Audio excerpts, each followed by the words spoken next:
शिक्षार कौनसी अंत न थाए। शिक्षा आमे समस्त पाखर पाइपर।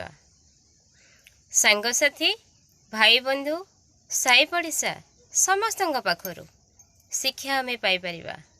एमिति कि गोटे पशु पाखर शिक्षा पाइपर। पशुटी हेले भी मालिकर खाऊछि बोली कि दिन कि राति घरे जगी बसी थाए, जीवन को जलांजलि दे मालिक को सुरक्षा दिए, तार शत्रु को ओगाड़ी। मनीष बहुत सुंदर शिक्षा पाए से पशुटी पाखर। मनीष जार खाए किंतु ताहार दुर्गुण गाए पछरे, किंतु पशुटी हेले भी सेमिति करेनी।